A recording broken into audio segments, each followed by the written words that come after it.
Alors salut la famille, j'espère que vous allez bien. Aujourd'hui, nous parlons de Oscar Ewolo.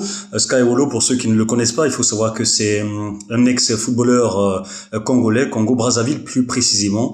Il est né le 9 octobre 1978 à Brazzaville et a disputé 39 matchs avec le Congo-Brazzaville, notamment des CAN on va pas citer ici, avec deux réalisations. Oui, pour la RD Congo, vous me direz qu'il n'a pas marqué beaucoup, mais il a eu un impact fort sur la sélection de Congo-Brazzaville, puisque c'était un milieu défensif.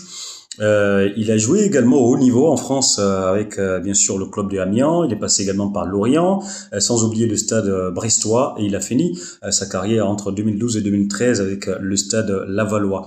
Alors aujourd'hui, âgé de 47 ans, il consacre sa vie à parler de Jésus afin de gagner des âmes pour le Seigneur, parce que il a dit que le Seigneur jouait un rôle prépondérant, un rôle important dans sa carrière de footballeur.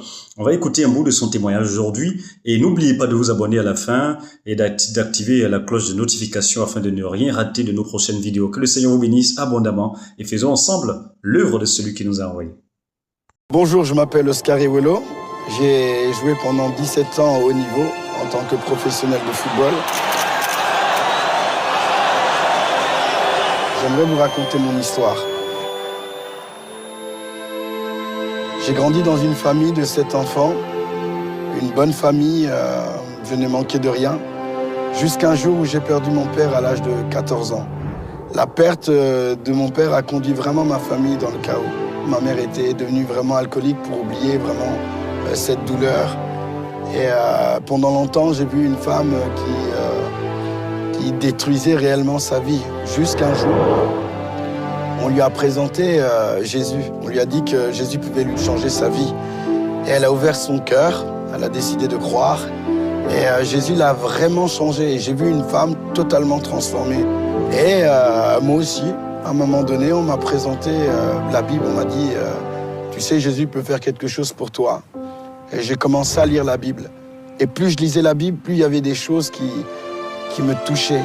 Les paroles de la Bible généraient en moi la foi, une confiance en un Dieu que je ne connaissais pas, qu'il était capable de vider l'absence d'un père que j'avais. Un jour, j'ai décidé, un 31 décembre, au lieu d'aller en soirée, de commencer mon année d'une manière différente. Et j'étais à une réunion de gospel. Et là, j'ai entendu la parole de Dieu. Et cette parole a profondément transformé ma vie. J'étais touché. C'était comme si Dieu allumait une pièce dans ma vie qui était éteinte. J'ai décidé de suivre Dieu. Je pensais que ma première année, que les choses allaient de mieux en mieux. Mais j'ai commencé à expérimenter des choses compliquées. J'arrivais plus à jouer dans mon travail au niveau du football. J'étais souvent réellement blessé, donc éloigné réellement des terrains. Je comprenais rien. Donc pendant un an, j'ai pu jouer au haut niveau. Ça m'a permis de me rapprocher vraiment de Dieu. J'ai appris que Dieu voulait 100% de mon cœur et pas 99%. Et lorsque j'ai compris ça, on m'a appelé en équipe nationale. Et j'ai commencé à aller jouer en équipe nationale. J'ai fait la CAN, la Coupe d'Afrique des Nations, en 2000. J'ai fait partie des meilleurs joueurs même de cette compétition. Et à partir de là, ma carrière de football a complètement changé.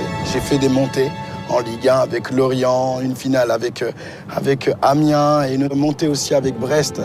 Et j'ai expérimenté des choses vraiment merveilleuses avec le Seigneur. J'ai baigné dans un milieu aisé, un milieu dont beaucoup de gens aspirent à être, mais ce milieu-là ne donne pas la paix, ne donne pas la joie, où ce sont des joies, une paix qui est vraiment éphémère. Tandis que Jésus donne une paix, une joie qui demeure. Qui demeure. Ouais.